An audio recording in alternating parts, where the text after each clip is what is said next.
بسم اللہ الرحمن الرحیم اللہم صلی علی محمد وعلی آل محمد۔ السلام علیکم، میں ہوں میاں نذیر احمد۔ یا اللہ، یہ جو ہماری آفت ہمارے مسلمان بھائیوں کے اوپر، یا اللہ یہ آفت جو آ پڑی ہے، یا اللہ ہمیں ایسی آفتوں سے محفوظ رکھنا۔ یا اللہ جو دنیا سے چلے گئے، یا اللہ ان کو شہادت کا رتبہ نصیب فرمانا۔ یا اللہ پیچھے جو بچے یا بچیاں ناوارث رہ گئی ہیں، یا اللہ ان کی حفاظت فرمانا۔ یا اللہ ہمیں اپنے ہی گھر کا پکاری بنانا۔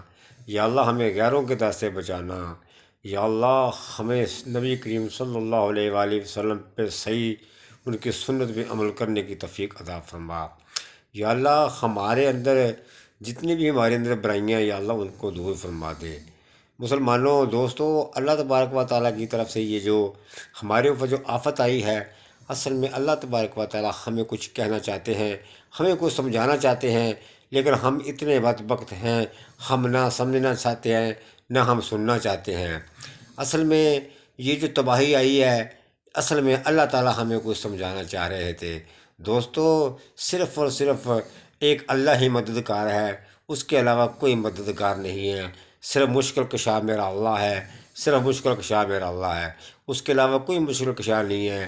کوئی کسی کو کچھ نہیں کسی کا سنبھال سکتا۔ میں میرے پاس ایسے بڑے جو علماء دین اپنے آپ کو سمجھتے ہیں، مگر میں ان کو عالم نہیں سمجھتا۔ ان کے پاس میرے پاس ایسے ان کے کلپ میرے پاس پڑے ہوئے ہیں، میں دیکھتا ہوں ان کو، میرے اندر میرا جلتا ہے کہ یہ لوگ مسلمانوں کو کیا میسج دے رہے ہیں، ہمارا تباہی کا سبب کیوں بن رہا ہے۔ ہم بدعت اور شرک میں ہم گر چکے ہیں، لیکن ہم کہتے ہیں نہیں یہ کوئی شرک نہیں ہے، یہ کوئی بدعت نہیں ہے، ہم نے اپنے گھر کے مسئلے بنا رکھے ہیں، جبکہ ان چیزوں کا اسلام کے ساتھ کوئی واسطے نہیں ہے۔ ابھی سنتے جائیں ابھی میں اب ان کا کسی کا نام نہیں لینا چاہتا، کیونکہ سوشل میڈیا کا دور ہے، ہر آدمی دیکھتا ہے، لوگوں کو تقریباً پتہ ہوگا، لیکن میں اس بات کو اس لیے دہراتا ہوں کہ میں ان چیزوں کو نہیں مانتا۔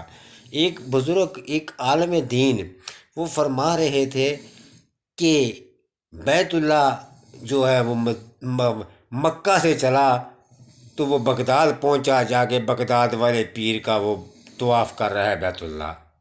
وہ ایک خنزیر آدمی کون سا دین کو بیان کر رہا ہے، کس دین کی بات کر رہا ہے۔ اب سنو، اللہ تبارک تعالیٰ کے جتنے بھی ولی ہیں، اللہ تعالیٰ نے اپنے ولیوں کا ذکر قرآن مقدس میں فرمایا ہے۔ جو ولیوں سے انکار کرتا ہے وہ سمجھو اسلام سے بھی خارج ہو جاتا ہے۔ ولیوں کا ایک اپنا رتبہ ہے، ولیوں کا ایک اپنا مقام ہے۔ سنو، اب میرے صحابی جہاں پہ کھڑے ہوتے ہیں، ان کی جوتی کے نیچے جو مٹی ہوتی ہے، یہ سارے ولی اکٹھے ہو جائیں تو اس مٹی کی شان تک یہ نہیں پہنچ سکتے۔ میں بس بک سے یہ پوچھتا ہوں کہ میرے اس نبی کے صحابی کی اتنی شان، وہاں تو بیت اللہ چل کے نہ چلا گیا طواف کرنے کے لیے، تم نے وہاں سے بغداد بھیج دیا کہ وہاں بیت اللہ طواف کرنے کے لیے چلا گیا، یعنی کہ بیت اللہ طواف کرنے چلا گیا ہے۔ یہ بھی نہیں کہا کہ پیروں نے وہاں بیت اللہ کا طواف کیا، کہہ رہا ہے وہاں بیت اللہ ان کا طواف کرنے کے لیے چلا گیا ہے۔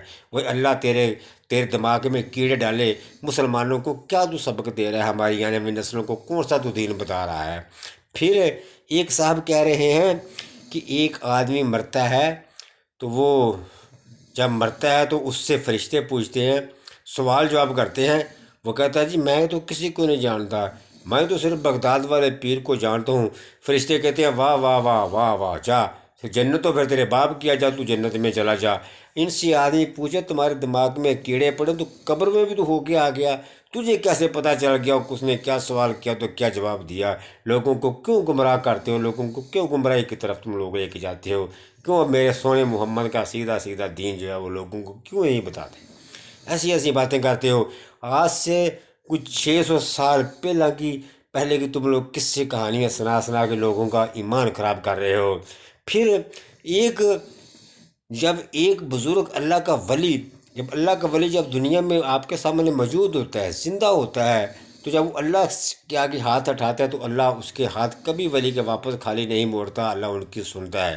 لیکن جب وہ دنیا سے چلے جاتے ہیں دنیا سے، پھر وہ آپ کا وہ کچھ بھی نہیں سنوار سکتے، جب آپ سے پردہ فرما جاتے ہیں۔ پھر لوگ مسالے دیتے ہیں، کہتے ہیں کہ ایک اور بات بڑی غور سے سننے والی بات ہے، کہتے ہیں جی جو بزرگ ہیں جو ولی ہیں ان کو مردہ نہ سمجھو، بالکل ٹھیک ہے مردہ نہ سمجھو۔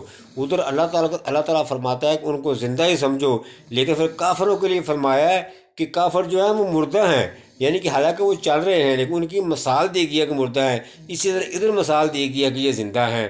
بہرحال جب تک وہ آپ کے سامنے موجود ہوتے ہیں تو وہ آپ کے لیے مددگار بھی ہو سکتے ہیں، جب دنیا سے پردہ فرما جاتے ہیں وہ تمہارے لیے کچھ نہیں کر سکتے۔ پھر ہمارے اندر بدبختی ایسی ہے، ہمارے ملک کے اندر ایک ایسی جماعت ہے، وہ جماعت کے اندر ایک ایسی جماعت ہے، وہ جہاں بھی دیکھتے ہیں کوئی ہری جھنڈی ان کو نظر آ جائے بس انہوں نے جوتے اتار کے انہوں نے ہری جھنڈی کو جپھا ڈال لینا ہے، بس یہ نہیں دیکھنا کیا ہے، چاہے وہ ہری جھنڈی ریلوے پھاٹک کے اوپر کوئی آدمی لے کے کیوں نہ کھڑا ہو، انہوں نے نہیں دیکھنا۔ یہ کون سا دین سکھا رہے ہو، ہماری نسلوں کو کیا بتانا چاہتے ہو؟ یہ شرک اور بدعت نہیں ہے تو کیا ہے؟ یہ کس صحابی کی سنت ہے؟ کون سا صحابی ایسے کرتا تھا؟ پھر ایک اور بات، نبی علیہ السلام نے فرمایا جب دین مکمل ہوا باقاعدہ وحی آئی، آپ نے باقاعدہ اعلان فرمایا، پھر جب دین مکمل ہو گیا پھر ہمارا وہی دین تھا جو نبی علیہ السلام نے فرمایا کہ ہمارا دین مکمل ہو گیا ہے، پھر آپ نے فرمایا میرے پاس میرے صحابہ کی پیروی کرنا، پھر جو چیز صحابہ سے ثابت ہے وہ بھی دین ہے۔ اگر کسی بزرگ نے کسی ولی نے اگر کوئی کام اپنی طرف سے کیا ہے وہ دین کا حصہ نہیں ہو سکتا، وہ اس کا ایک اپنا ذاتی فعل ہو سکتا ہے، ہم اس کو دین نہیں بنا سکتے۔ یہ کہاں کا طریقہ کار تم لوگ کرتے ہو یار، ہمیں تو کوئی سمجھ نہیں آتی، لوگوں کو کس گمراہی کی طرف تم لوگ لے کے جا رہے ہو۔ اللہ تبارک و تعالیٰ ہم سب کو تھوڑی سی اگر عقل دے دے، اللہ تعالیٰ دین کو سمجھنے کی توفیق عطا فرما دے تو سارے مسئلے ہی سیدھے ہو سکتے ہیں۔ لیکن ہمارے اندر بدبختی یہ ہے کہ ہم لوگ دین کو سمجھیں،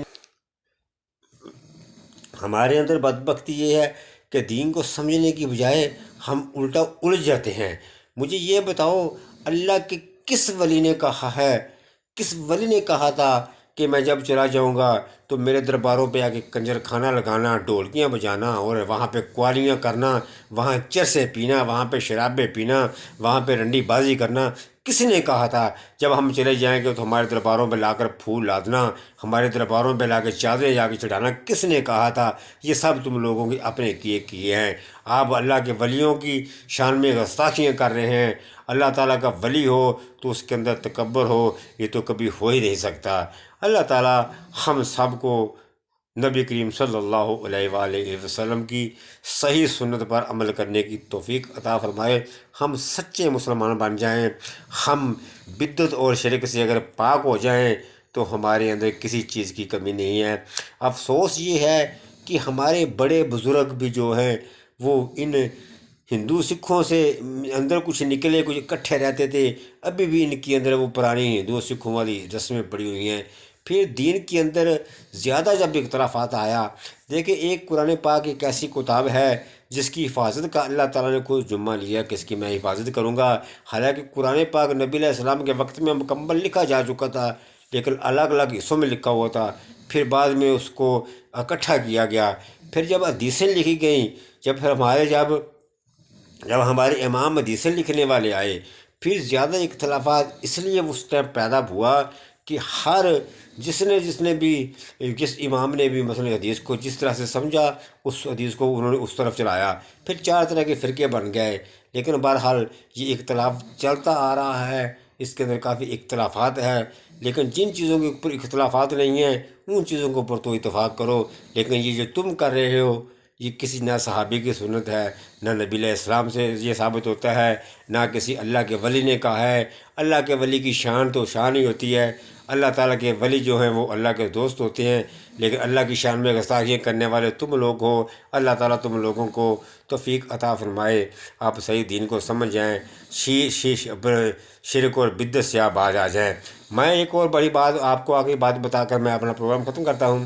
نبی علیہ السلام نے ایک بات کو 13 سال لگا دیا سمجھاتے ہوئے، باقی جتنے بھی مسئلے تھے 12 سالوں میں سمجھائے۔ آپ نبی علیہ السلام نے صرف 13 سالوں میں لوگوں کو شرک ہی بتاتے رہے کہ شرک کیا چیز ہے، لیکن لوگ آج بھی کر رہے شرک ہوتے ہیں لیکن کہتے ہیں نہیں نہیں، لیکن اس کو نہیں مانتے، وہ نہیں مانتے، کیونکہ شرک ایک ایسی چیز ہے، اس کی ایسے مثال دی گئی ہے۔ نبی علیہ السلام نے کہا کہ اگر کوئی غار ہو، بلکہ کہ سمندر کے اندر غار ہو، غار کے اندر اندھیری رات ہو، اندھیری رات کے اندر جیسے چونٹی کو چلتی ہو تو کسی انسان کو نظر نہیں آتی، شرک انسان کے اندر اس طرح داخل ہو جاتی ہے، لیکن انسان شرک کر رہا ہوتا ہے